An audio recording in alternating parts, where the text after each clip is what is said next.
If we could please take our seats, we'll get started.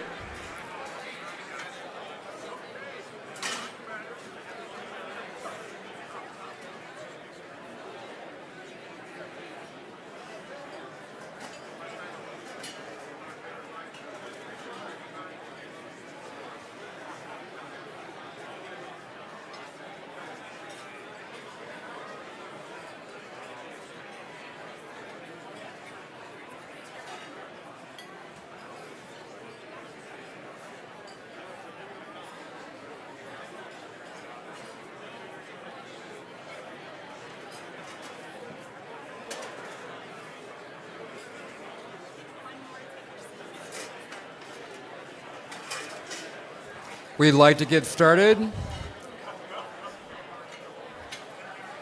Please take your seats.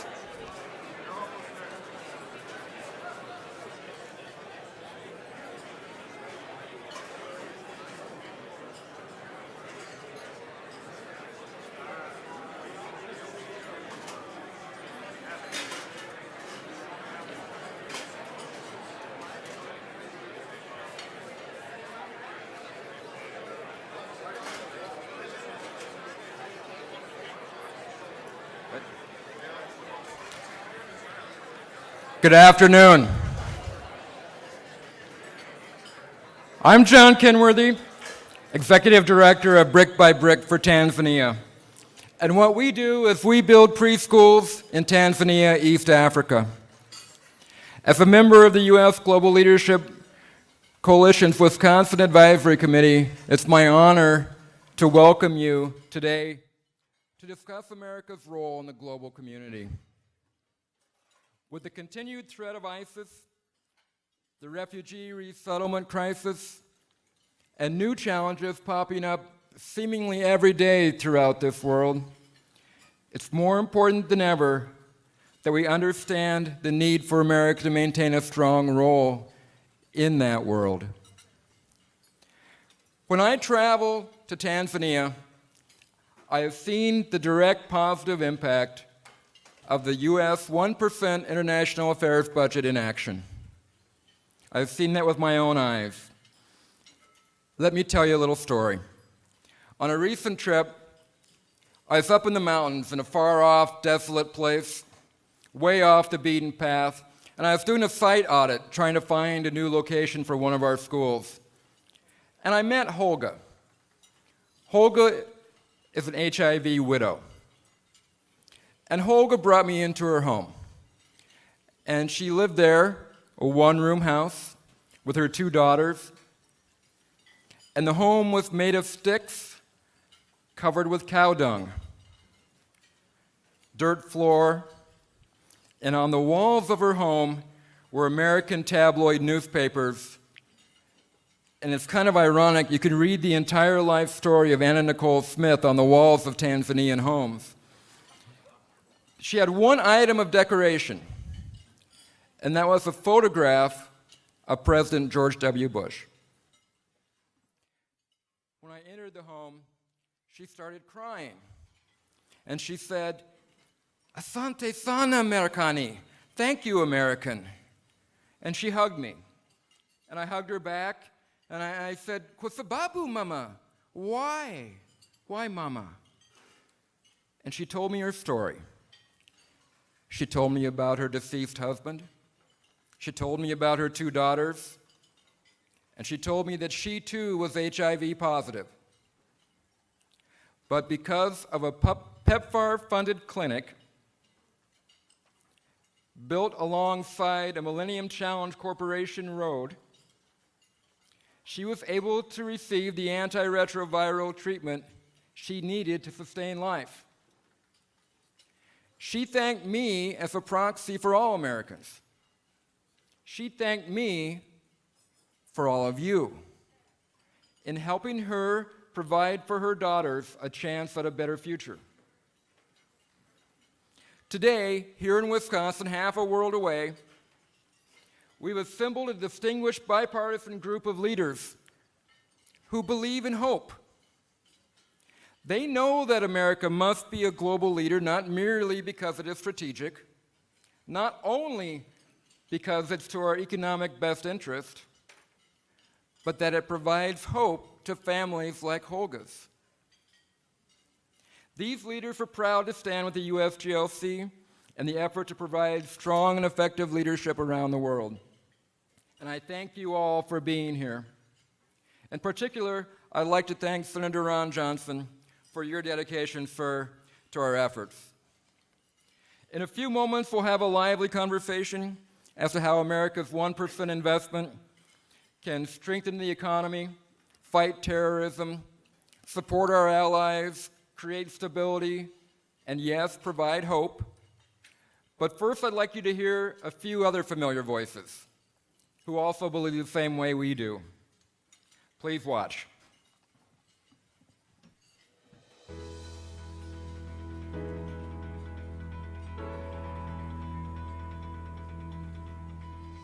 People are looking to us.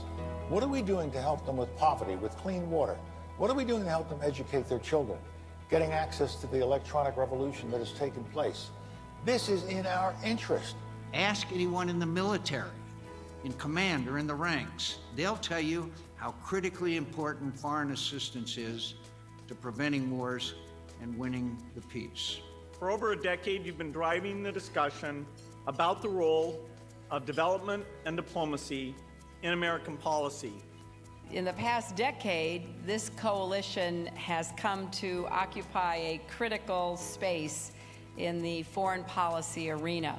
I appreciate the U.S. Global Leadership's coalition for your commitment to a better, safer world.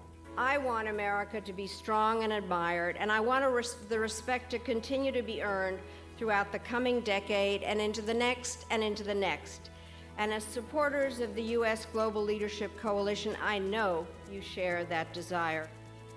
I think in many ways, the men and women in this room tonight, business people, military leaders, the NGOs of the world, you represent the best hope of mankind. You all are the face of America. America's there when you're engaged. The world looks to us. I thank the U.S. Global Leadership Coalition for the very important work that you do to support our development and diplomatic efforts around the world through a strong and effective international affairs budget. Irrespective of what is reported in global opinion surveys or recounted in the latest speculation about American decline, that around the world, men and women seeking freedom from despotism, want, and fear will continue to look to the United States for leadership.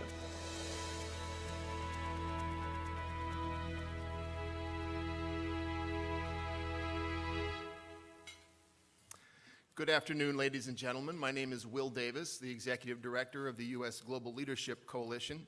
Let me first congratulate John on his inspirational remarks and the work that Brick by Brick for Tanzania does. Glad to have had you today, John.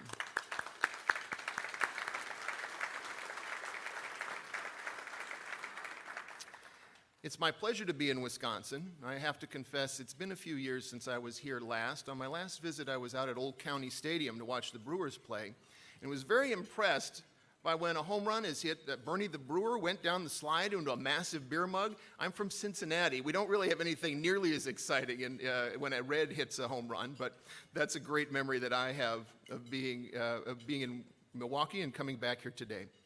I'm thrilled to see so many friendly faces in the ballroom today. Amongst those faces, we're honored to have Governor Walker's staff, who is here with us today, and also a number of staffers from representatives' offices, Congresswoman Gwen Moore, Congressman Jim Sensenbrenner, Congressman Glenn Grothman, and Congressman Reed Ribble. We're also very proud to have with us officials from state, county, and city levels as well. And of course, it's our very great privilege to have Senator Ron Johnson with us here today, a senior member of the Senate Foreign Relations Committee, the Senate Commerce Committee, and we'll be hearing more from him very soon. So what is the USGLC? What is it that brings us together today? If there's a common thread, I would say it has to be understanding that not only does Wisconsin need strong ties around the world, but that events overseas can also impact us here at home. It's obvious. Our world is more connected than ever. All you need to do is look back to the Republican presidential debate this week and see how long they spent on international issues. And you get it. That's why you're here today. You're not alone, as our coalition has a presence in states around the country, ranging from New Hampshire to Iowa to Wisconsin. But maybe I'd better say another word or two about our coalition. A few years ago, the Washington Post called USGLC the Strange Bedfellows Coalition. In fact, we are a little unusual because we bring together leaders from the business community, NGOs, the faith-based leaders. We have members from CARE to Caterpillar, from Walmart to World Vision. You're probably wondering how long I can keep this up. All right, from Bread for the World to Boeing, from Mercy Corps to Merck, you get the picture. Our diversity is what makes our voice so strong. We're led by a National Advisory Council chaired by General Colin Powell. The council really is a who's who in national security and foreign policy leaders, with every living Secretary of State amongst the advisors, from Kissinger to Clinton. We are extraordinarily proud of our growing military voice.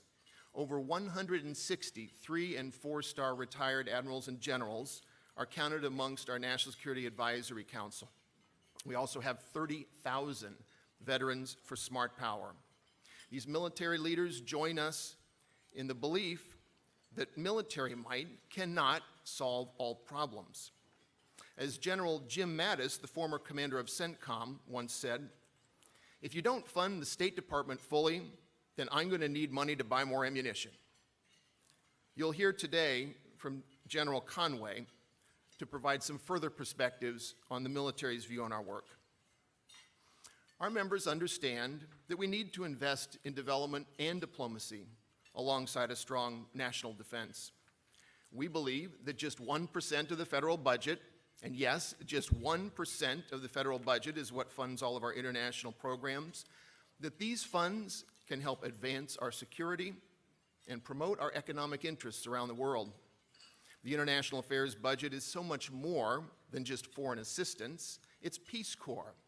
It's the State Department, the home of our diplomats, the U.S. Agency for International Development. It's diplomats fighting for a prosperous and democratic Ukraine. It's health workers in Africa battling infectious diseases like Ebola. The international affairs budget helps build the rule of law that creates new opportunities for U.S. trade and investment overseas. Let me bring this to a little bit more personal level when talking about the international affairs budget. Not too long ago, I traveled to the Democratic Republic of the Congo, right in the middle of the continent of Africa, a country that in many ways has been cursed by its natural resource riches, leading to decades of conflict and instability. Millions of people have either been killed or uprooted due to this slow-boiling crisis. I visited a food distribution site supported by the United States, catering to the refugee community there. I met a mother while she was waiting in line who told me that thanks to our humanitarian aid, she would not have to choose which of her children went to bed hungry that night. But humanitarian international engagement is not just humanitarian handouts to those in need. The international affairs budget is also a hand up. On a separate trip to Africa, I visited the newly opened commodities exchange in Addis Ababa, built with U.S. assistance. I got to ring the bell to open the day's trading. I met another gentleman who also did that not too long ago. So you're thinking, well, what's such a big deal about a commodities exchange? You probably know more than in Wisconsin than most states would. You need only ask the farmer miles from Addis Ababa, the capital, who can now receive information about prices from his crops directly on his cell phone. And he is no longer at the mercy of these predatory middlemen who will come in and buy low and then sell high when they take the crops to the capital. Our aid programs are reforming, making sure we get the absolute biggest bang for every dollar spent, making sure that win-win partnerships with the private sector can help leverage the impact of our aid. And why does all this aid matter? Why does all this matter to Wisconsin? Well, let me try on a few figures for you. $23 billion in Wisconsin goods and services are exported to foreign markets. Nearly 9,000 Wisconsin companies export their goods around the world, supporting nearly 20% of all Wisconsin jobs. And 6,000 Wisconsinites have served as Peace Corps volunteers around the world. Today's event is sponsored by some wonderful organizations up here on the screen now. We thank our partners for being part of today's activities. You certainly understand the imperative of America's role in the world. And let me close by saying it's clear, engagement with the world is not just the right thing to do, it's also the smart thing to do. So I thank you for joining us today. I thank you for being part of our journey to build a better, safer, and more prosperous world. Now, as I said earlier, here at USGLC, we are unique, some might say strange, because we have such a range of voices in our coalition. Just a few minutes ago, we heard from John Kenworthy make the development and humanitarian case for American global leadership. Now, please join me in welcoming another member of our broad coalition, Kurt Bauer, President and CEO, Wisconsin Manufacturers and Commerce, who will give us the economic argument. Kurt, please come on up. Thank you.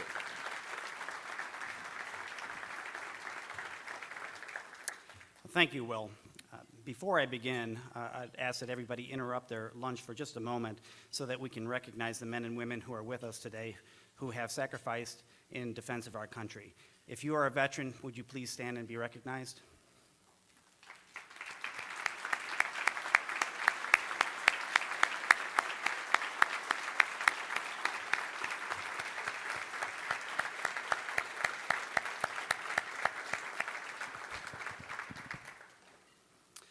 Well, as Will said, I'm Kurt Bauer. I'm President and CEO of Wisconsin Manufacturers and Commerce.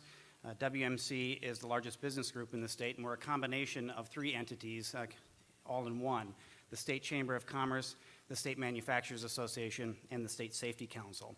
We represent 3,800 businesses of all sizes and from all sectors of the economy. I got involved with USGLC early in my tenure as head of WMC because of former Congressman and the former ambassador from Tanzania, Mark Green. At the time, I didn't truly appreciate the relationship between a business association like WMC and U.S. foreign global engagement and leadership. But the two are very much interrelated. 95% of the world's consumers live outside of the United States. The vast majority of the world's population and the middle class wealth will expand outside of North America and Europe. That means Wisconsin businesses need to export, which also means business leaders need to understand the world we live in. As Will said, international trade is very important to Wisconsin. 22% of all Wisconsin jobs are directly related to exporting. Wisconsin companies and farmers exported $23 billion worth of goods last year alone. And over 87% of Wisconsin exporters are small or medium-sized businesses. The bottom line is that a stable world is good for commerce, and trade among nations is good for peace. But don't take my word for it. Listen to some insightful experts who support U.S. leadership and engagement.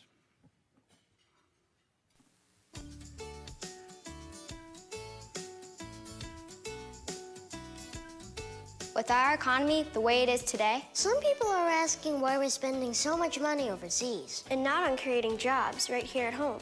Well, actually, we're not spending much money. Just 1% of our national budget goes to the international affairs budget. That's not a lot. And helping create American jobs is just what that money's doing. If you want to create jobs, you have to create more demand for products and services. You need more customers. And where are American companies finding more customers? Not here, but here. And here. And here. 95% of the world's customers live outside the U.S. 95%? When we sell goods to them, they're called exports. U.S. exports counted for a big part of our economic growth last year. Half went to developing countries. And their economies are growing 3 times faster than developed countries. And every 10% increase in exports equals a 7% increase in jobs here. So, how do we increase exports? Build new markets for American goods and services. Remember that 1%? America's international affairs budget helps fund programs that improve health and education, supports agriculture development, builds a stable economy, and creates new markets. So if we don't go to the biggest, fastest growing group of consumers, other countries will. Other countries already are. Investing a small amount in global development and diplomacy is not only the right thing to do, it's also the smart thing to do. To make our economy stronger. To create more jobs. For my mom. For my dad. For my neighbor. For me.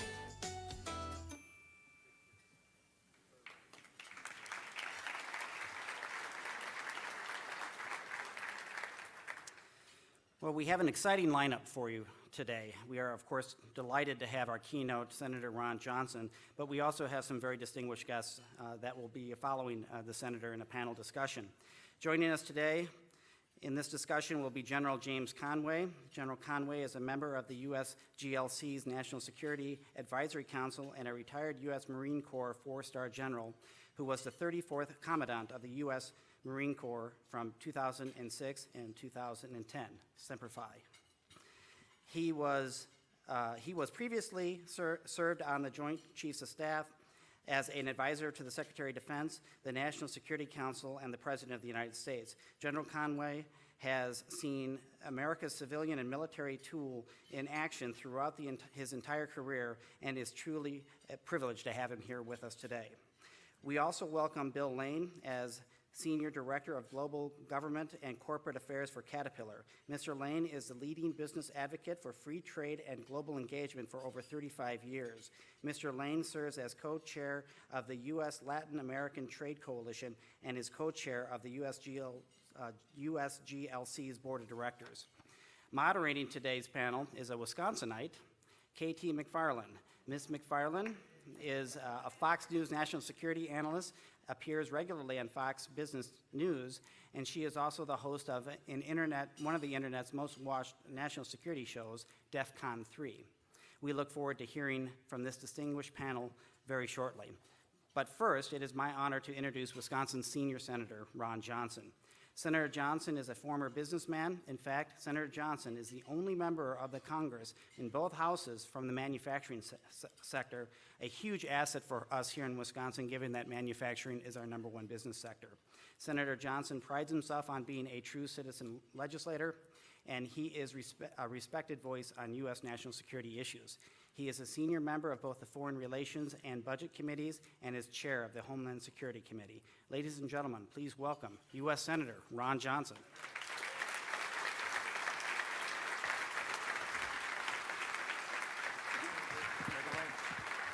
Thank you all.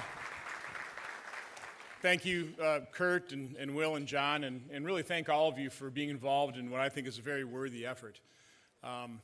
I do want to welcome all of our out-of-state visitors. Welcome to God's country here. Maybe about a year ago, I did an event in Kohler, and Charles Krauthammer was the keynote speaker, and he opened his speech. He said, you always hear about Minnesota nice. So I say Wisconsin even nicer. And I completely agree with those sentiments. Of course, we all saw how Wisconsin welcomed everybody to the PGA here just a month ago.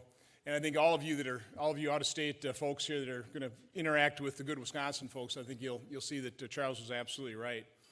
I really do want to commend everybody involved in this effort to certainly promote foreign aid.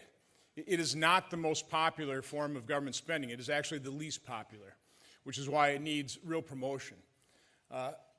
In my time up here, rather than get into real detail, because I saw the list of questions, and we'll do that in the panel, I would like to just talk about how do you solve problems?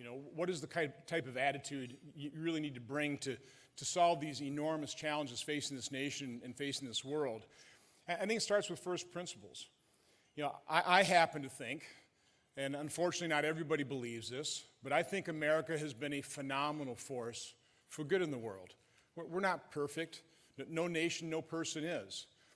But I happen to be proud of the fact that when there are devastating floods in Pakistan, what you could consider probably at best an unreliable ally, it is American foodstuffs or USAID that go flooding into that country and alleviate famine and real human suffering.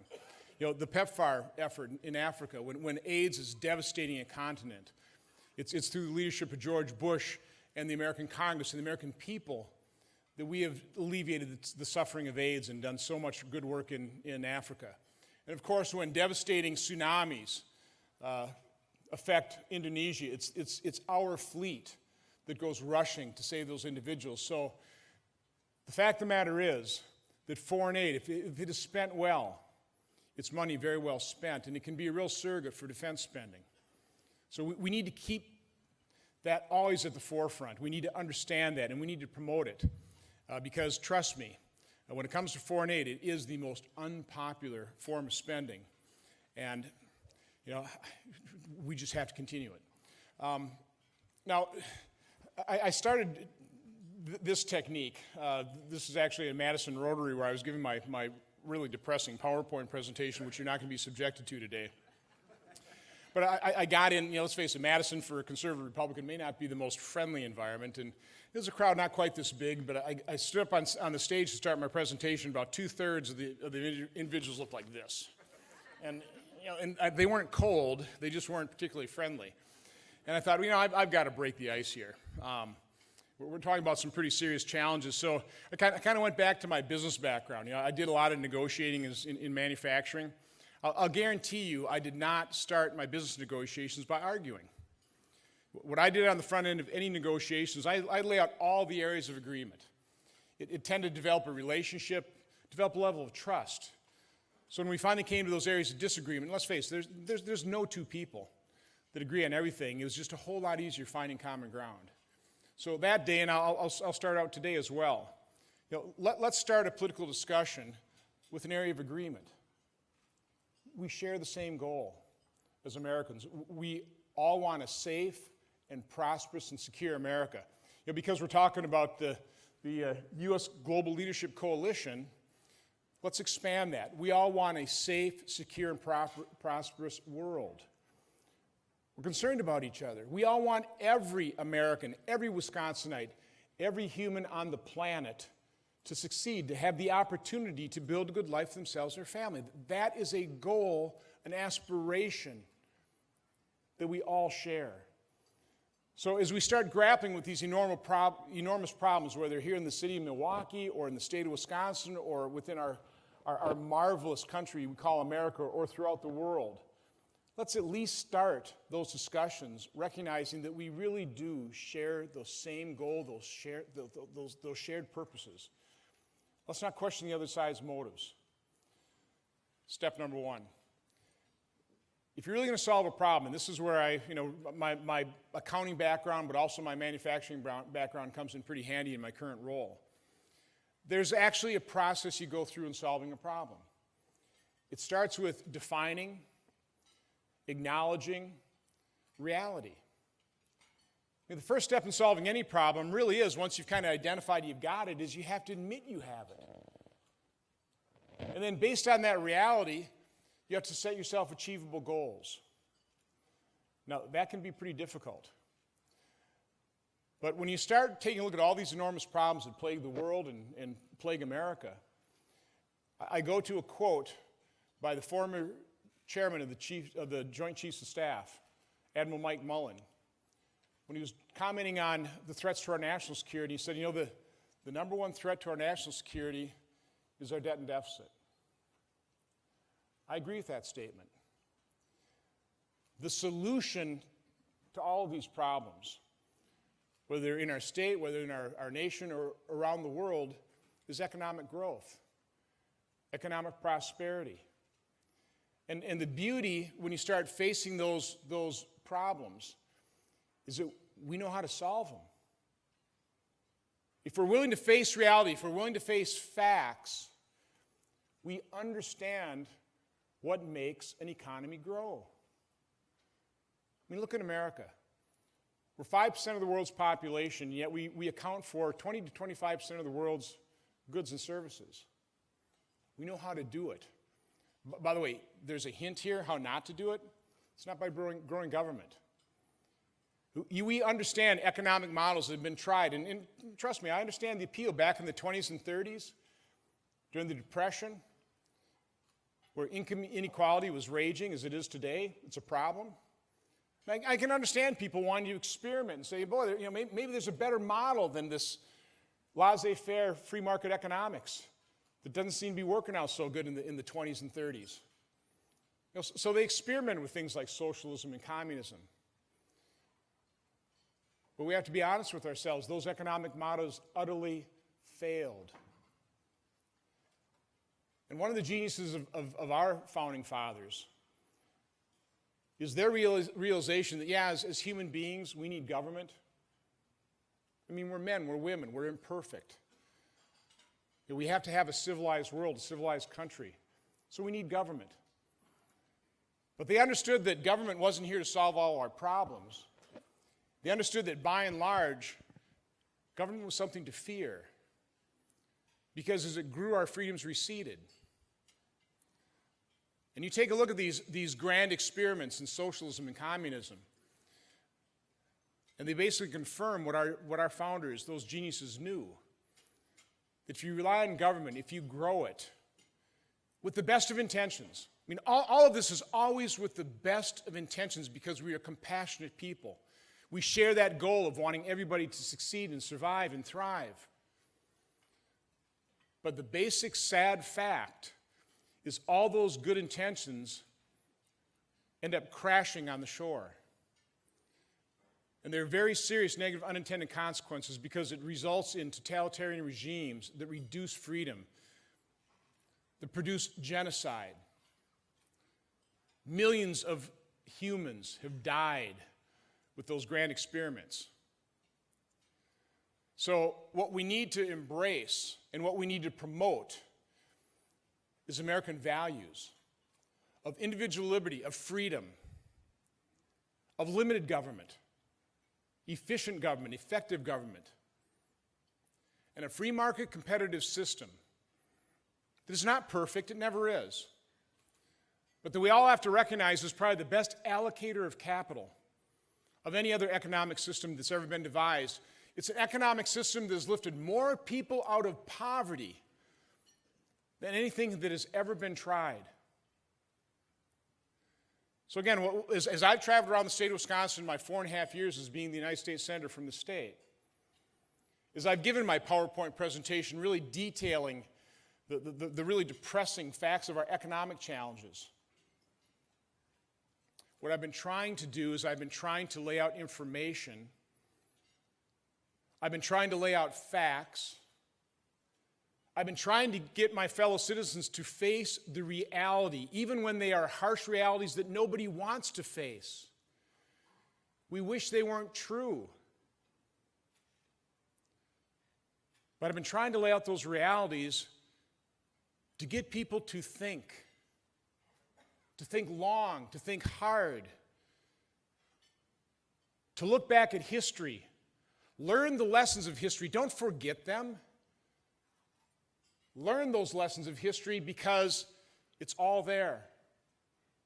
We know it works, we know it doesn't. And then let's re-embrace, upon that careful evaluation, upon a real thoughtful process of what actually has worked. And then we together as Americans, let's promote those values of individual liberty, of freedom, of a limited government, of a free market system, of a compassionate society that will dig deep, that will take a look at just a small 1% of our budget, not demagogue against it, but celebrate the fact that we are Americans and we are the world's superpower and we are willing to lead. And we're willing to lead the world with the right ideas, with an economic model that works, but with compassion and with a shared goal and purpose that we want every person in the world and every country in the world to succeed, to be able to have what we have, this level of affluence that we enjoy here as Americans. So again, I just want to thank all of you for being involved in what I think is a very worthy effort. And then let's move forward together to accomplish that very shared purpose and very worthy goal. Thank you.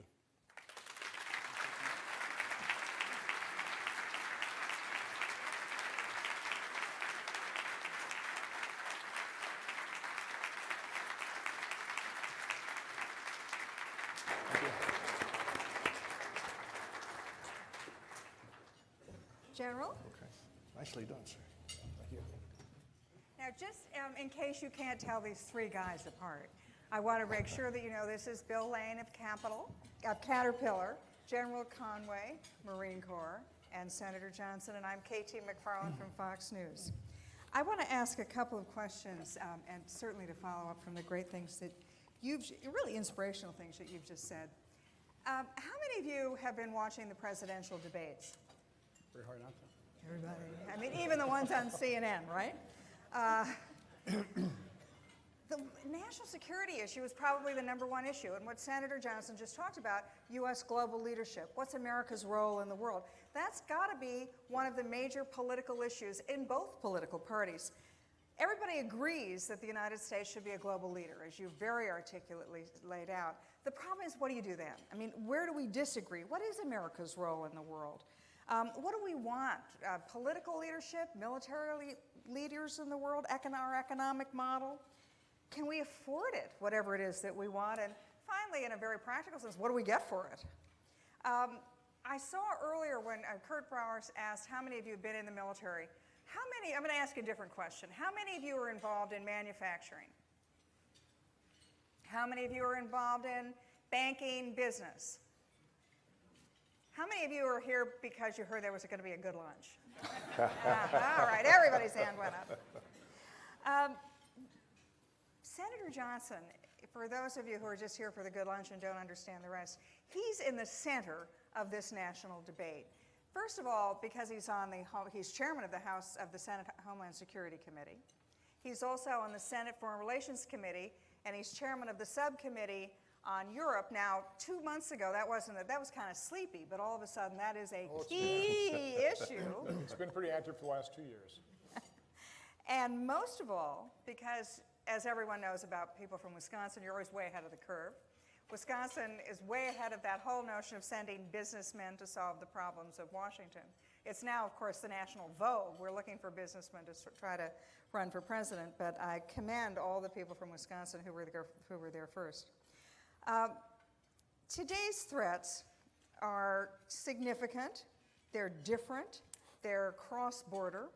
So I'm going to give you a break for a minute and turn to General Conway and ask you the first question. You know, if somebody looks at the Marine Corps and the military and they think, right, you guys know how to kill people and break things, right?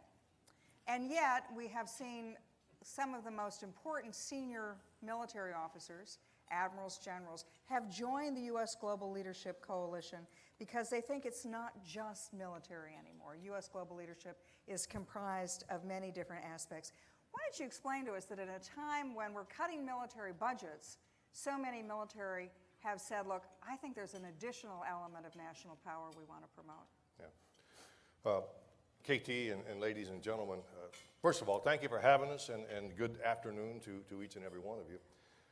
My guess is that Will and Liz and the leadership of the Global Coalition have no problems coming up with 160 retired 3- and 4-star generals and admirals, because we do understand that in an era of declining budget, to include a smaller military, there are other elements of American power that must be put into play. We school all of our officers and enlisted on what these elements of American power are. Of course, it's the military, it's the diplomatic, it's the economic. I would suggest that the economic is probably subdivided into governmental and commercial. I think there's even a facet of American culture that is a part of our power. Now, I think every one of those people would advocate that we need a strong military. And there's a sign in the Pentagon that says the best way to ensure peace is to prepare for war. And I think we probably subscribe to that. But I think those people, if I can speak for them, would also say that when the nation must commit its military and the nation must go to war, there's failure in play here because we have not done the things leading up to that point that could have averted that situation. And that's the value that we see in diplomacy and aid on a very restrictive and I think very well-intentioned way as being able to avoid that tool in the toolbox that once you employ it, it's pretty hard to walk it back. I like a quote that I heard attributed to a number of people. One was an old Sioux war chief that said, old men should be able to agree so that young men do not have to die. And that's where I think most of your senior military, a number of whom now are combat experienced, come from in support of this organization. One thing I forgot to mention. You'll see these little pieces of paper, these 3x5 cards in the center of your table and little pencils. Here's the deal. I'm going to be the Megyn Kelly. I'm going to be the Bill O'Reilly and question them for about half of the program, about 30 minutes, and then I'm going to turn it over to questions that you've written down on these papers and that I'm going to ask on your behalf. So write the questions out now. Someone will come around to your table to collect them, and then after I've given them a good grilling, then it's going to be your turn. Senator Johnson, now that you've had a moment to catch your breath, we have seen in the last several years the tens of thousands, hundreds of thousands, and now potentially millions of displaced refugees that are fleeing the Middle East. They're going to Middle East countries, they're going to their neighboring countries, they're also going to Europe. But how do we deal with it? What's America's role in all this, particularly as we see the refugees from Syria and Iraq going into countries like Jordan and Turkey and potentially destabilizing those countries so that the problem gets even worse? Well, it really goes back to what I started alluding to in my opening comments is you have to recognize reality. And I mean, you've got to do a little history lesson here. We'll just go back to the mid-90s when Al-Qaeda declared war on us, tried to bring down the Twin Towers, and we ignored it. And we treated that as a police action. And when we had a chance to snatch Osama bin Laden, we didn't, and the result was 9/11. And if we continue to ignore these realities, if we allow these problems to continue to fester, eventually they start spilling over. It's nice to think that we can just ignore the rest of the world and just let the Arabs take care of themselves. And it's kind of an ugly statement, but let Allah take care of it. I mean, that's not going to work, and we're seeing that happen in Syria right now. I think the historic blunder, I hate to be partisan, but it's just true. We have to face reality. The historic blunder of this administration was not understanding the lessons of history like we learned in Germany and Japan and South Korea, where we left a stabilizing force behind. I mean, the finest among us were greeted as liberators in Iraq. We won that war. And then, of course, Iran helped to destabilize the situation through the Shiite militias, and we lost it, and then we won it again. We'd established this fragile coalition of Sunni and Shia and Kurd, a historic opportunity to provide an example that Shia, Sunni, and Kurd could get together, but that would have required an American presence to be the glue that held that coalition together, but we bugged out. And so as a result of that, Iraq began to immediately destabilize. It wasn't immediately evident, but it happened immediately. We weren't there as a stabilizing force to prevent the supply overflights from Iran into Syria. We allowed Syria to spin out of control. I mean, President Obama, again, without any strategy whatsoever, asked for Mubarak to go, to Gaddafi to go. And then in 2011, after Bashar al-Assad had slaughtered about a couple hundred of his citizens, said, well, he's got to go too. Drew a red line, did nothing to back it up. So now we're up to 230,000 slaughtered Syrians, 7.6 million displaced within Syria, 4 million refugees outside of Syria, hundreds of thousands now flowing into Europe. The discussion now is about what do we do with those refugees. That's a severe, tragic symptom of the root cause of the problem. The solution lies in accomplishing President Obama's stated goal, degrade and ultimately defeat ISIS, the sooner the better, and getting in and stabilizing Syria. We should have done it 4 years ago. We should use our strength. I'll quit being a senator here in 2 seconds. I've got to point this out. Combined economic power of the West, the U.S. and Europe, is about $33 trillion. The combined economic power of Russia and Iran is less than $3 trillion, so less than 10% of our economies. And again, economic strength is military strength. Why is it that Russia is on the move and on the prowl, increasing its influence? Why is it Iran that is increasing its influence and power? It's because we've had a strategy for the last 6.5 years. It's called peace through withdrawal, and it's been a miserable failure. So America is the world's leader. When I know governments don't always, they won't say it publicly because it's not politically popular, but behind the scenes, trust me, the world is hungering for American leadership because they're seeing what a disaster has been when we withdraw from the world. You achieve peace through strength. Let me turn to you. Caterpillar's all over the world. And so you're seeing this notion of, as Senator Johnson said, America's withdrawal from the world, America's rethinking its global leadership position in the world and what our role in the world is. What are you hearing from when you, as you do business around the world? Are you hearing countries saying, good riddance, America? Or where are you guys, America? Well, let me answer the question, but let me just say something, just to everyone here. I've been with Caterpillar for 40 years. For 17 years, I've been associated with this coalition. This is actually a pretty cool group of people. It's like the only place you find in Washington where businesses, NGOs, faith-based, the military come together on a common cause. And as a result, it's one of the few places where the political divide is much less than anywhere else. Folks actually get it. You know, we're talking about the military, we're talking about solving problems. You know, the best problems to solve are the ones that don't occur. You know, we live in a world where we love firefighters. We all love firefighters. We build statues to them. You know, they're terrific. They're neat. They make TV shows about them. They don't do anything with fire marshals. You know, fire marshals are sort of boring and what have you, but they keep the fire from happening. Today, you're sitting with a bunch of fire marshals. So, you know, you don't get credit for the crisis that doesn't occur.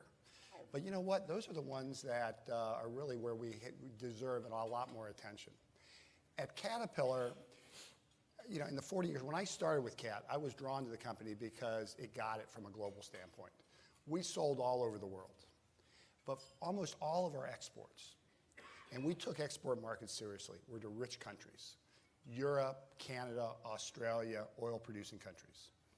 Today, our exports are more important now than ever before, including all the mining equipment that we make around Milwaukee.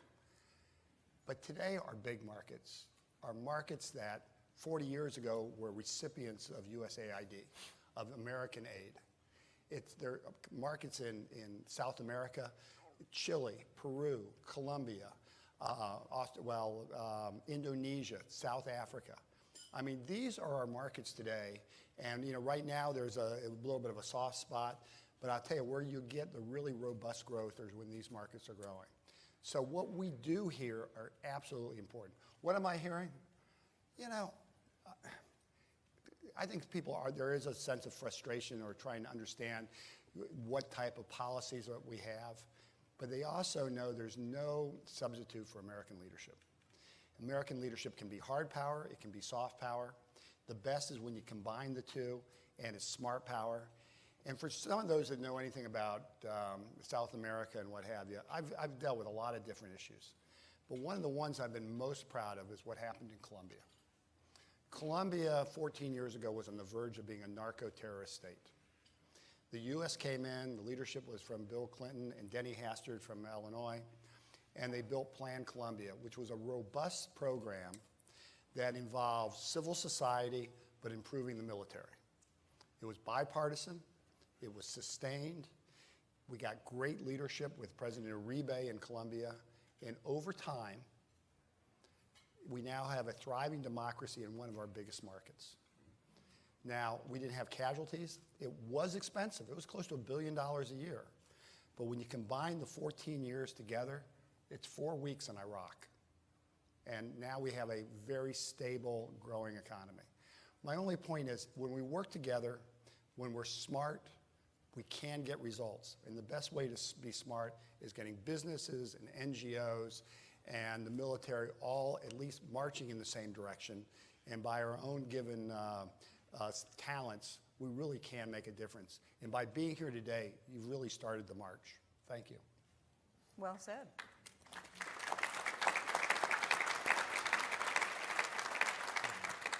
Senator Johnson, I'm like a GPS machine in your car, okay? You've taken a route You've gotten lost. You're in the wrong place, but the GPS doesn't tell you, well, go back to the beginning and start over. It reroutes you. Now, you've just made a very good case of how we've gotten to where we are now in the Middle East. How do you GPS reroute the situation? The reason I went in the past, you have to start with reality. You have to learn the lessons of the past. I mean, my approach, very similar to what I'm doing as Chairman of Homeland Security, like I started negotiations, what can we agree on? So as Chairman of the committee, by the way, we started out by going to my ranking member and said, let's do a mission statement. Kind of unheard of for a Senate committee, but we developed one to enhance the economic and national security of America. It sets you up, starting out with an area of agreement, and it directs the activity of the committee.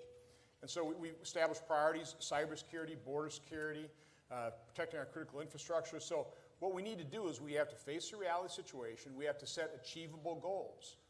But you have to do the root cause analysis. So that's why I'm saying right now, I realize, we hear it, well, we're war weary. Well, I understand why 1 to 1.5% of the American population, who, by the way, the finest among us, the members of our military and their families, they are bearing the full burden of this. I mean, the rest of us, we're not even paying for it. So I don't know what we're weary about.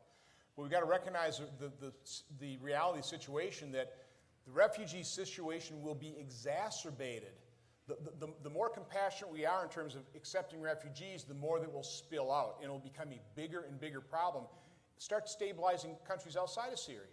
And let's face it, Sharia law is not particularly compatible with Western democracies. So we need to recognize, I wish that weren't so, but it is. So what we have to do is we have to defeat ISIS. We have to defeat Islamic terror before it spreads further. It's spreading, it's metastasizing, it's a growing threat. We have to stabilize Syria, and that's going to be a coalition. It's going to be boots on the ground. It's going to be American military leadership. And what you're noticing is the reason we don't have Turkey or Saudi Arabia or these other states really engaged in defending themselves is they won't do it until we're there. And I'll go back to the 1991 Gulf War, where if you really look at that, yeah, we provided about 2/3 of the troop strength, about 500,000 soldiers, but our coalition partners provided about 250,000, and they paid for about 85% of the effort. We need to assemble that kind of coalition. Now, maybe because it's such a disaster, maybe in a crisis, our coalition partners will realize, yeah, rather than opening up our borders and potentially destabilizing our own nations, maybe it's now time to set up a safe haven, a no-fly zone, start exerting our power and tell Vladimir Putin, you're not going to rule here in Syria. We are. The democratic nations of the world that seek freedom are going to bring that back to the Middle East. So I think, again, it's going to be easy? No. Is there going to be sacrifice? Yes. But if we don't do it, I think the situation will spin even further out of control, and we're going to be in a much worse situation a year from now or 2 years from now. Well, then let me just assume that you're the senator, you're having your hearings, and you've called up the general, and you say, okay, general, here's what I think we ought to do. How are you going to achieve this? How are you going to stabilize the Middle East? Boots on the ground? Economic assistance? I largely agree with what Senator Johnson has just said, but let me elaborate some. It's a cause and effect relationship. The effect are the vast number of refugees that we see on the European shore, but the cause is exactly what he said, and that is a Syrian civil war complicated by the fact that the ISIS is attempting to establish this caliphate that's in their global doctrine, and all of this is chasing people out. It's a patchwork of nations that is now engaged, and although I think in some cases it may be too late for diplomacy and negotiation, there certainly has to be operational negotiation to determine what is it that everybody seeks here. Why are you doing what you're doing? You've got Syrian forces, Syrian Free Army, the Kurds, now the Russians, the GCC, the United States, Iran, all there with certain interests. Interestingly, I think in every case, their interest is that ISIS go away. None of that group likes ISIS. So as the senator said, I think the first thing is we have got to destroy ISIS or certainly make them unable to respond to other overtures in the region. Then I think there comes a step where we've got to sit down at the table with these people and say, okay, how do you perceive in-state in Syria? Syria's a larger problem than Iraq in my mind. So what is everybody's vision of in-state? What can you live with when we're all done, and when do we know when we're finished here? Again, I think there are going to be multiple and varied perspectives on that. But I suspect we'll wind up siding with the Gulf coalition countries, probably Turkey as well. And I'll tell you, ladies and gentlemen, if this was a NATO operation, what we would do is sit down at the table with our partners and allies and say, okay, what can you provide and where is your shortfall? And invariably, we as the United States would make up the difference. Now, typically, that involves command and control, mobility, perhaps supporting arms, satellite intelligence, and those types of things. But in the aggregate, we create a pretty formidable force. We haven't done that. I think that you've got a number of Arab countries that are a little fearful of what they see with the ISIS and this whole concept of Islamic extremism, because their previous ways of handling the radicalization of their youth is coming back on it. Used to, they would say, go away, take your chance on killing an American in Iraq or in Afghanistan, come back and spend daddy's money when it's out of your system. Well, I think increasingly they see themselves vulnerable because this movement is succeeding. So they're in a disposition, a mentality now to do something about it. And again, to the senator's point, they need leadership. That's where we should be playing. Let me turn to another part of the world and talk to you about it. In Europe, I was in Ukraine a year ago, and it struck me that the biggest crisis was not just the security crisis, but the economic crisis. There's a country which wants its independence, wants freedom, wants to be part of a European economy, and yet until they have a security situation, all of the foreign aid, all of the foreign assistance doesn't help. So how do you, as a businessman, look at that part of the world and say, what can our contribution be? I mean, there's no substitute for being engaged, and you try to stay engaged. You know, I have to say our attention span is pretty short overall. We just gave a presentation on what was going on as far as Russia was concerned to a lot of our leaders at Caterpillar. And we started out with the covers of The Economist. And last year, there were 8 covers of The Economist dealing with Russia. This year, there's been 1. Same issue. There hasn't been any real improvement. In the last couple days or weeks, there's been a drop-off in the fighting, but not enough to where you can say it's a trend or anything. And yet, the world attention moves on. And now we have the refugee issue that's going on, which is overwhelming things. And we go from one to another. I think at times you have to come back to some basic principles. You know, whether it's free market economics or whether it's staying engaged through business and diplomacy. And I'm not saying it's going to solve all your problems or what have you, but I do think by staying engaged, by staying involved, you can have a lot more influence over time. And I mean, you know, a lot of us in this room grew up during the Cold War and what have you, but we had exchange programs. You know, we had an institution called the U.S. Information Agency that during the Vietnam War, we didn't win every debate, but we always were involved in every debate. And sometimes I think we need to get much smarter in the way that we engage on a people-to-people exchange, and as far as now with all the new technologies as far as social media and what have you. A lot of times I think we're, you know, even though we're ahead of the game as far as technology, sometimes I don't think we're ahead of the game in the way we're using technology. You know, we have to capture the hearts and minds of young people all over the world. We have a terrific story.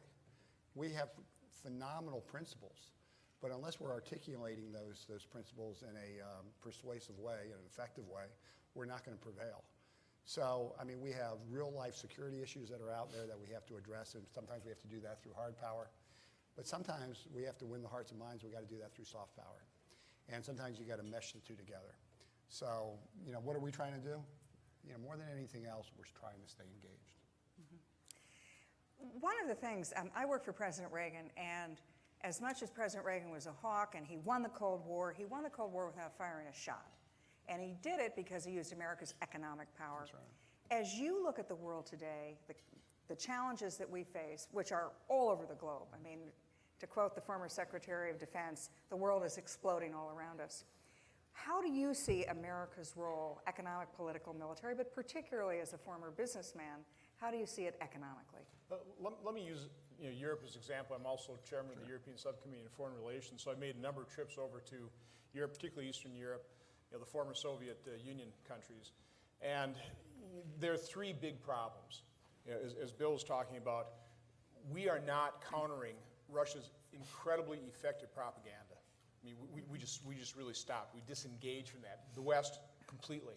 And it is unbelievable the lies Russia tells to Ukrainians or to the Poles or in the Baltic states. And it's very effective. We need to counter that because we have to win that narrative. We've got the winning message. We've got the economic model that works. And again, look at the disparity in size of economies, and we're still not doing it. The holdover, the legacy of corruption in those states from the former Soviet Union is what Vladimir Putin's using to continue to destabilize those states. And again, why would Russia want to destabilize its neighbors? Well, it's for control. If Russian citizens see successful democracies that are Western-leaning, that are engaged in a free market system, they're going to want some of that for themselves, and then Putin loses control. So that's why he doesn't have the power to take them over. He certainly has the power, as does Iran, to destabilize these states. We need to realize that. So then the third element is, again, the West has let its guard down. There are I think there are 4 members of NATO that actually meet the 2% military funding criteria for membership in NATO. Only 4. Our percentage of defense is about 4%, which is almost at a historic low. So we need to show strength and resolve. President Obama should have used the authorization. This was a unanimous authorization by Congress for $300 million of defensive lethal weaponry for Ukraine to show some backbone, some spine, to change Putin's calculus. But without doing that, without a response in terms of propaganda, without doing everything we can to help those countries rid themselves of the legacy of corruption.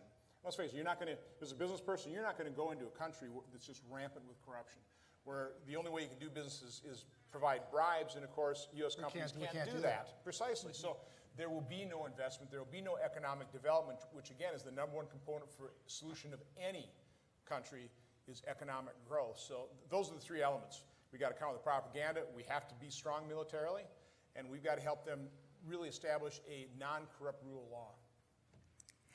We're now going to turn to audience questions, and the first one is a really interesting question that you're only going to get in Wisconsin, which is, Wisconsin is an agricultural state, and it exports $3.2 billion annually, and it's American food exports. How does that solve a lot of the development problems in the world? I mean, you've been in Afghanistan, you were part of Iraq.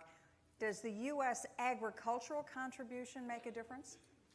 I say it makes a huge difference, and if you were to ask me to prioritize those things that USAID and the State Department does, I think agriculture is absolutely critical and would be very high on that list. It's the old teach a man to fish. Don't give him fish every week, but teach him how, and he'll be better, and his family will get fed. When we see the USAID and State Department at work providing not just food and agriculture, but the know-how that comes with American farming techniques, it's powerful. Now, I'll give you an example. When we took Baghdad and got rotated back down south to take charge of the 9 Shiite provinces in the south of Iraq, the local population was none too happy that we were now going to invest their cities. To them, we're infidels. You've done away with Saddam. It's time for you to leave. And we were having that discussion in virtually every city where I posted a battalion and a battalion commander. But at the same time, they were late in terms of their date palm spray. And they were going to lose the crop were it not for some immediate action to try to salvage what was there. Now, when you talk to a Marine battalion commander about date palm spray, you're going to get a pretty blank look, okay? When we rolled in the USAID people, they said, of course, we got it. We know where to go. And in no time, 5 days to a week, we're spraying the date palms. And all of a sudden, the resistance to U.S. presence was diminished. So where we can apply the know-how, in agriculture in particular, because again, everybody wants to feed their family and reap a little profit and do better for themselves, but there are other areas too. Police activity, some local banking institutions and procedures, those types of things. Things, again, that you wouldn't ordinarily find in a U.S. military organization are resident there at your disposal for employment, and it's a tremendous tool. Yeah, I just want to add to that. When I was in Afghanistan, I went out with some of the patrols, and the groups that were the most effective was, actually they weren't from Wisconsin, they were from Nebraska, but it was the ROTC, for the ROTC and the reservists who were farmers, who were going into the areas in Afghanistan, and they were saying, we know how to do this. We're not here necessarily to help you fight. Well, we're there for that too, but we know how to do solar-powered wells, et cetera. So I think what you're saying really doesn't sound like it should be a mission for the United States military, but at the end of the day, it really is. I'm going to turn to our chairman, who is responsible for protecting the homeland, and ask you, of all the security threats we're facing, is there an opportunity anywhere? And there's that old Chinese character, there's a Chinese character that says in the time of crisis, there's also an opportunity. Is there any opportunity for good news here in all the security threats that we're facing? Well, in business, that's the way I always look at a problem. You know, you got a problem, where's the opportunity out of this? So, yeah, again, if we, for example, what we've learned in terms of foreign aid through the Millennium Challenge Corporation or through the Gates Foundation, where we can combine private sector with government actions, and we have matching grants, that type of thing, it's far more effective. You actually have people with skin in the game. So you have the governments themselves putting skin in the game, you've got private industry that is going to benefit from it, and then you've got governmental help. So it's those private partnerships that really are, I think, a great opportunity. And again, if we can start promoting economic growth, if we do provide that type of leadership, look at what happened in China. You know, it always used to be said that when an American sneezes, the rest of the world catches a cold. Well, you know, did you notice how China kind of sneezed? And certainly our stock market caught a cold. So hopefully, rather than bashing China or bashing our global competitors, we are in a global economy. We don't have the luxury of choosing to compete globally. We have to compete, and we can compete. And if we compete in a manner that lifts everybody up, where, you know, yeah, we'll compete against China, but I look at China as a 1.2, 1.3 billion person market opportunity. They'll have their Henry Ford moment. You know, when all of a sudden, rather than be an export-based economy, there'll be a consumer-based economy, and then Katie barred the door in terms of opportunities for American businesses and American workers. So we have to get away from the demagoguery, the scapegoating, where we scapegoat our global competitors, and we actually provide leadership so our global competitors can rise. And again, foreign aid's unpopular. Take a look at free trade in terms of political issue. So that's why we need leadership to point out that no, we have to have free trade. We have to engage in the world. We have to provide foreign aid. So yeah, there's an enormous opportunity. It's called global economic growth, which will benefit everybody. You can now understand why everybody in America is saying we want to send businessmen to Washington, because everybody in Washington is saying, oh, there's a threat here, there's a threat there, this is so terrible. You send a businessman and he says, those aren't enemies, that's a market, those are all consumers. We want to make sure that they become our friends so that we can sell stuff to them. Well done. I'm going to turn to you. Now, the modern day Peace Corps, we all know that the Peace Corps is something that America has done, and really only in America could you have done a Peace Corps, and we're all very proud of the history of that. But it seems in a lot of ways the modern day Peace Corps is American businesses.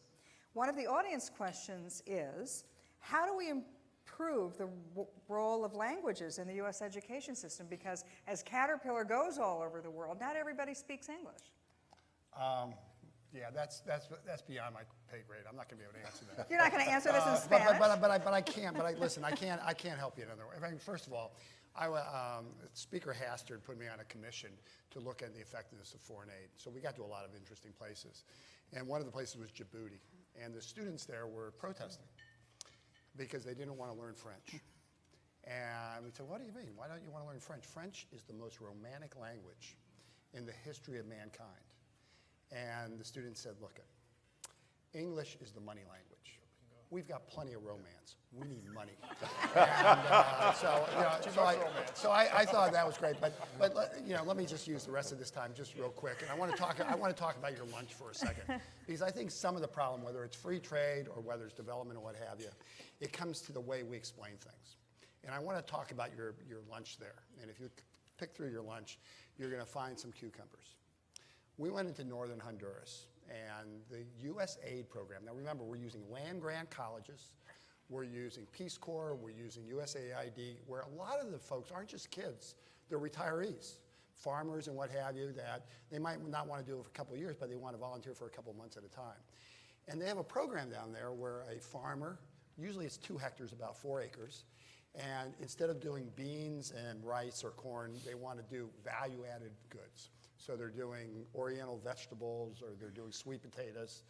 And at the end of the demonstration and what have you, we got together and there was this one lady farmer who seemed to be a little bit sharper than everybody else, and besides she was more fun to talk to.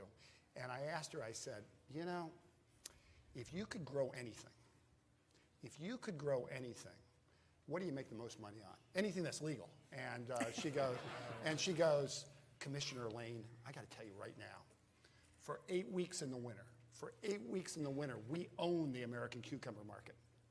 Well, I was taken by her level of ownership and the fact that she knew markets and she knew when cucumbers peaked. And then I go back home and I go to one of these hotty-toddy parties outside of Washington, and I'm telling the story. And I'm saying I was so impressed with her level of ownership. And this woman who was a wife of a Navy officer goes, you know, we love cucumbers. And we notice in February or in December and January, you can now get it at Safeway.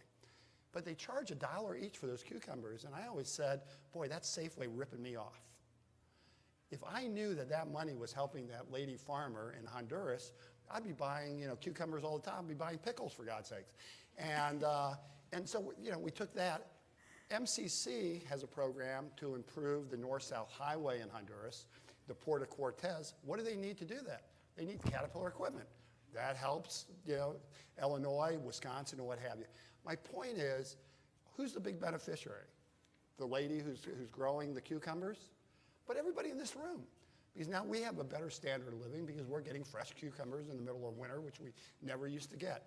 My point is, if we learn to talk about this a little bit differently, there's a self-interest for us, there's a humanitarian element, there's a way to grow the economics, not just in the United States, but all over the world, but we gotta be creative and we gotta do a lot better job explaining it. The one brand you see when you're outside the United States, we keep trying to come up with these different brands to get credit for what we're doing. The US flag is by far the strongest brand you see. And the other one, actually the Peace Corps has a pretty strong brand. But some of the Peace Corps programs that work the best are the ones that partner with the local Rotary. And the Rotary raises money for the water purification program in Zambia or what have you. My only point being is we are only constrained by our imagination and are willing to do things. And as some of us get older, we have more ability to participate. So that's what I see by your presentation or your appearance today. I'm much more optimistic that, you know, as we move forward, you know, our best days really are ahead of us. I totally agree. Cool. But I work at Fox News, so we always think the best days are ahead of us, despite what CNN may believe. You're not biased. No, not in the least. I'm from Wisconsin. We're fair and balanced.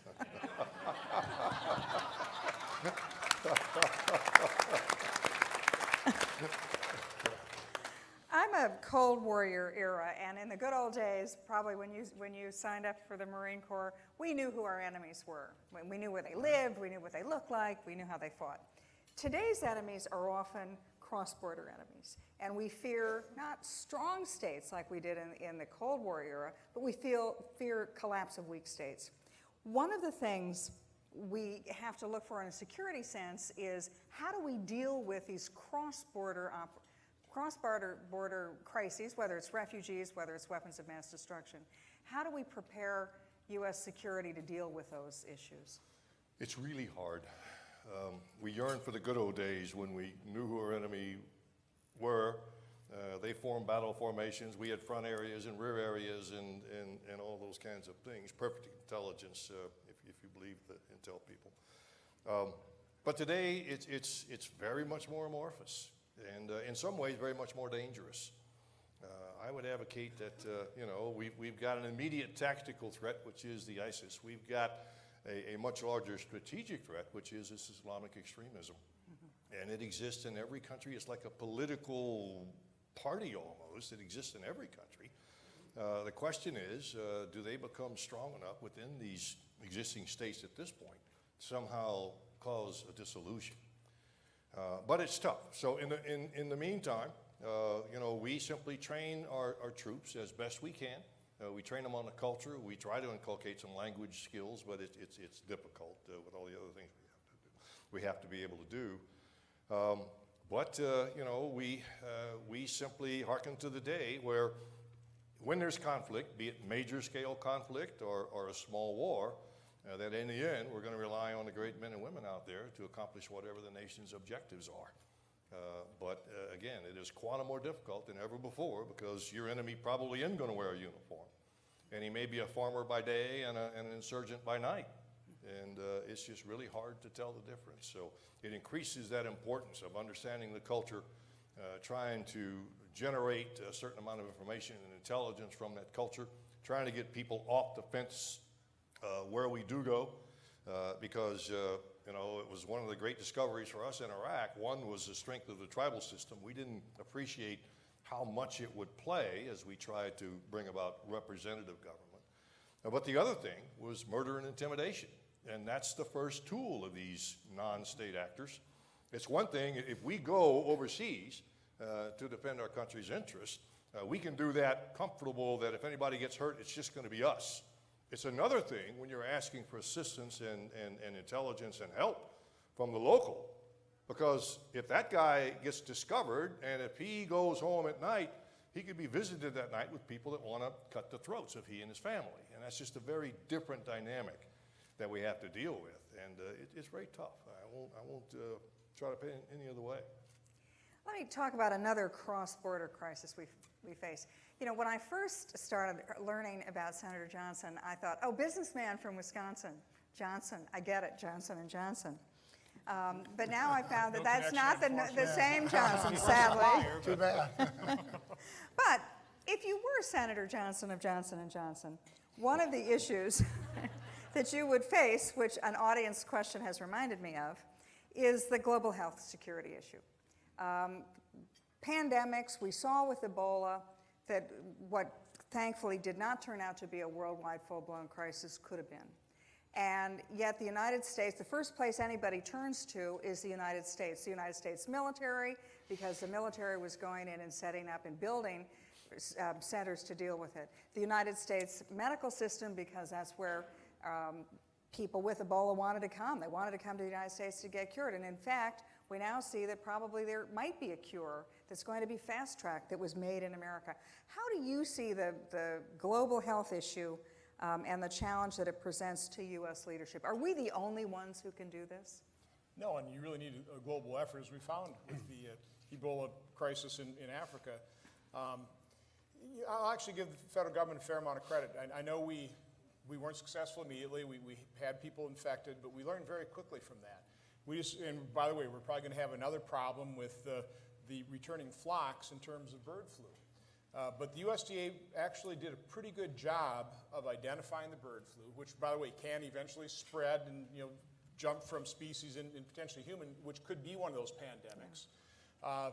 But they're learning from that. So, for example, as they're coming back, I think you'll see much quicker diagnosis of bird flu and a much quicker destruction of flocks, which is the way you prevent that from spreading. But as we're seeing with, I think it was anthrax that was sent to a bunch of DoD labs. Now we've seen some other, bubonic plague spread, and we didn't really have control over it. Bureaucracies also have some real problems here. So we need to make sure that, for example, we don't forget these things. And we have, as you were saying, a very short attention span. Had we kept our eye on the ball in terms of Ebola, we might have already had the vaccine. Because we just didn't put the time and effort into it. So we really do need I'm a fiscal conservative that's for foreign aid. I'm a fiscal conservative for fully funding NIH and trying to cure diseases, come up with vaccines. But we also need to make the FDA far more streamlined in things like the World Health Organization, which utterly failed, in its response to Ebola. Again, bring America leadership to that organization, but also lead from ourselves by keeping these things up front, prioritizing them, not having a short attention span from our standpoint of bureaucracies, and understand these are some priorities that we must address. We got to keep pushing at them. We only have a few minutes left, so I'm going to ask each of you in turn, but I'm going to start with you, Bill. You spoke very passionately about the connection between the United States leadership, the business leadership that the United States provides, the moral leadership that the United States provides. I wonder if you can give me some of your personal experiences beyond cucumbers of the U.S. role and why you feel so passionately about this. Well, first of all, I've seen the migration of thought within the business community. I was part of that migration of thought. If you go back 40 years ago, and we would say things like this: we believe in trade, not aid. And we'd wear it on our sleeve. We really did. And since then, we've become much more free trade than we ever were, and we always were free traders. We really get the importance of reducing trade barriers and being allowed to export and participate in the global market. But there's some places where there's barriers or impediments that trade's not going to fix. You talk about Africa. Africa's a fascinating place. It's the one place in the world where people go, we think your best president was George Bush. In fairness, when you're in China, they think Richard Nixon was our best president. We can go on and on. But my point being that the only way you were going to fix and get the economies growing in Africa was to address some of the epidemics that were taking place, and particularly as it related to AIDS. Then you start seeing things that you never saw before, and I think some of this is just getting older. You actually get better peripheral vision. With the Ebola epidemic, there's a NGO that I'm on the board of called Global Communities, and they went into Liberia, and what they did was they changed the burial practice for a whole country. The way folks in Liberia used to grieve is you would have the deceased and you'd hold them for a day or two, and you'd be in close contact with them. And that's how the disease was being spread. Trying to change a practice that has gone generation after generation is very, very difficult. And there's a lot of our best young people and what have you who really, put their lives on the line in a way and made a difference. They don't get parades or anything like that, but they really made a difference. There's a lot of different groups that are equal to that. You see the military every day. I mean, if there's a crisis, who's the first one that comes in to really, whether it deals with disease or whether it deals with natural disaster, not only is the aircraft carrier good for getting things there, but a lot of times it provides all the electricity and what have you. We've got a lot of success stories out there. We've got a lot of challenges. But when we see a success, we should be willing to talk about the success and encourage other people to follow and learn from those experiences. And when we fail, in business, I mean, we've both done it. A lot of times we learn more from a failure than we do from a success. But we don't fire everybody. Well, sometimes we do. But That was kinder. Yeah, it depends. I got a different threshold there at times. But my only point being, we're constantly having to reinvent ourselves and learn from what our experiences have been. So I think that's probably my wrap up. But once again, this is a cool group to be involved with, and I hope you stay involved after this lunch. General, you're a military guy. Why are you such a strong advocate for diplomacy and development? The world needs America. I would argue that it has ever since our appearance on the international stage, arguably about 100 years ago in World War I. Since World War II, we've been the most powerful nation on earth with the leading economy, and I think the world has gotten used to that. So when we are absent, it's a noted absence. Someone said earlier, we don't always get it right, but our intention is always the best. And our partners and allies, I think at this point it's fair to say, are a little bit disappointed, a little bit disillusioned. The question in their mind is it a single administration or is it the future of the United States?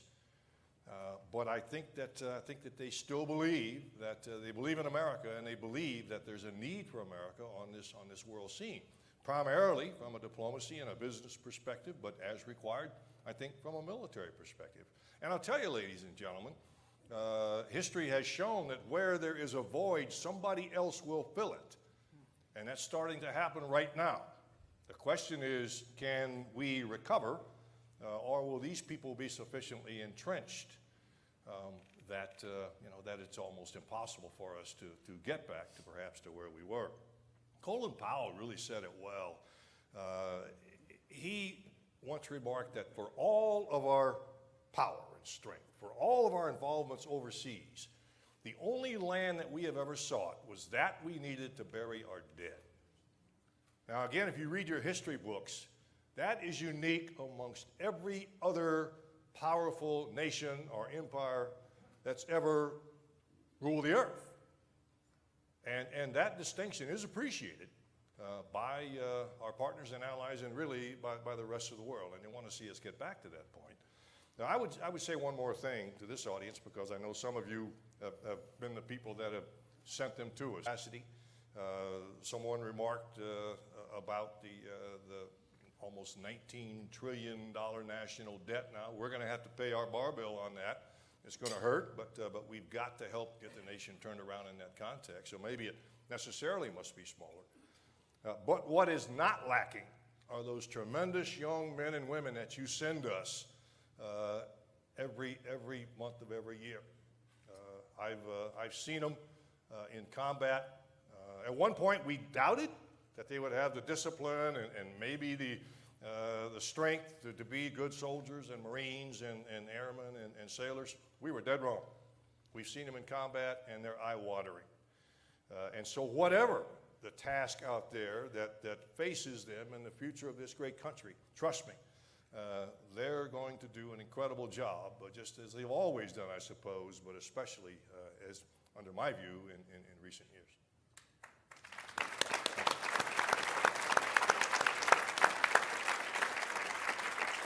Take us home. I was actually going to use that exact same quote because I use it all the time. Can I tell you what the end of the quote was, though, from Colin Powell, who I worked with in the Reagan administration? He said, "The only land we asked for was to bury our dead who died defending your freedom."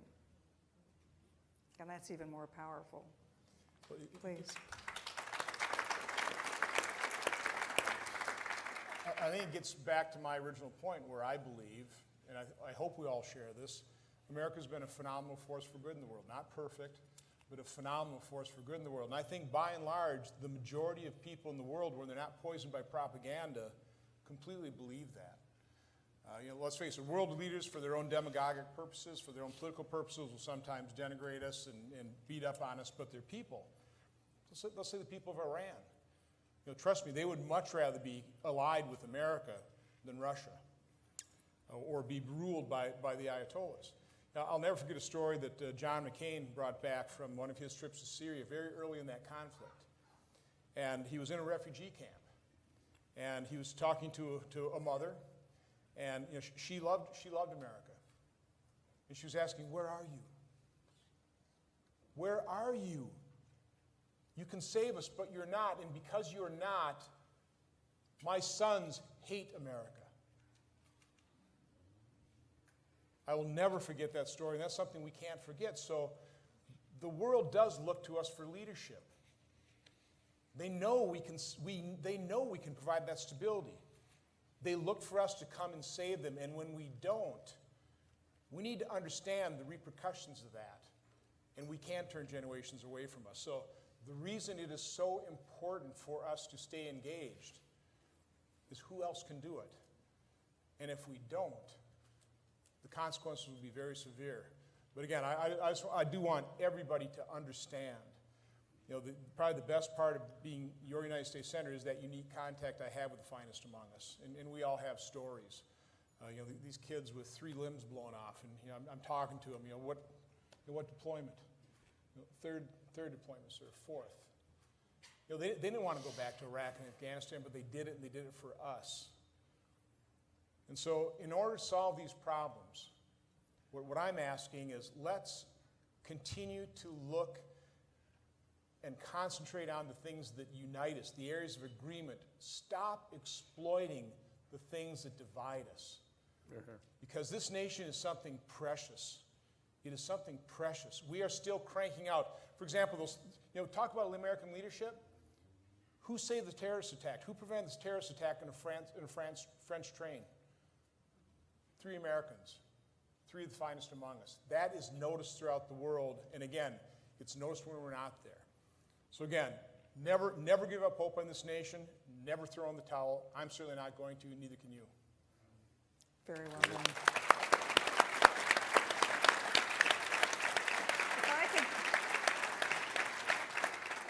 just say one thing.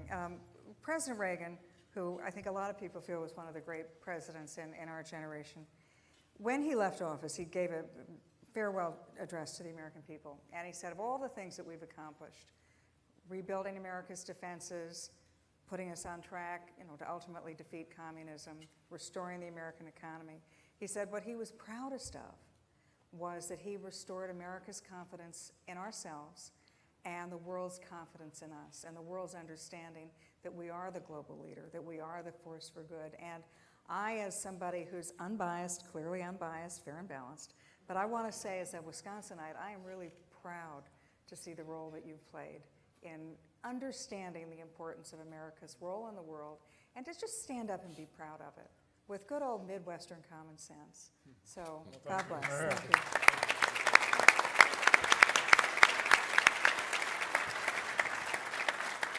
It's a great note to start to wrap up on. Thank you. Let's once more put your hands together for our wonderful panelists. Bill Lane, General Conway, Wisconsin's own K.T. McFarland.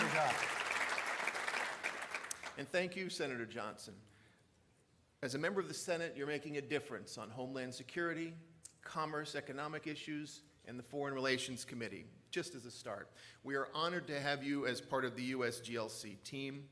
We look forward to working with you to support smart and strategic investments in our international affairs budget. And I have to say, it takes no small amount of courage to have a senator come up and say, I support foreign aid, I support international programs. We're grateful for that.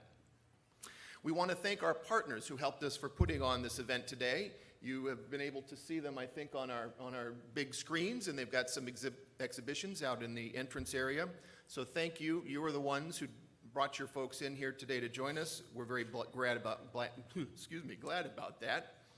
And now I know Donald Trump recently gave out Senator Lindsey Graham's cell phone number. I'm not going to do something quite that bad, but I do want to note all of you that our wonderful person handling USGLC coordination for Wisconsin and much of the Midwest, Ashley Bradford. If you haven't been in touch with her already,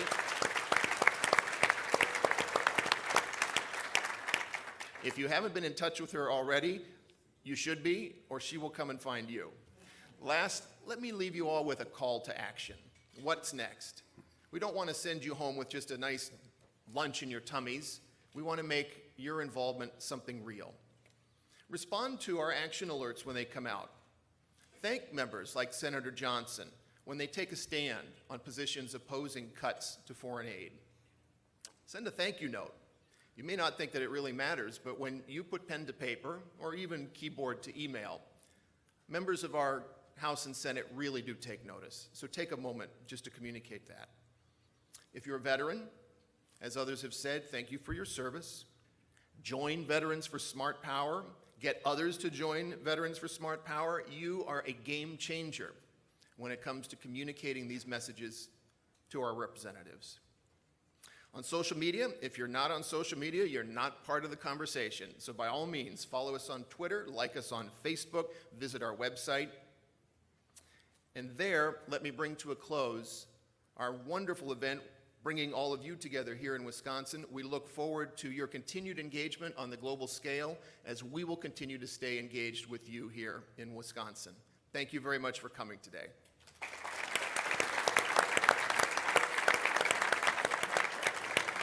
Enjoy the service. Hey, this is great. Good luck to you.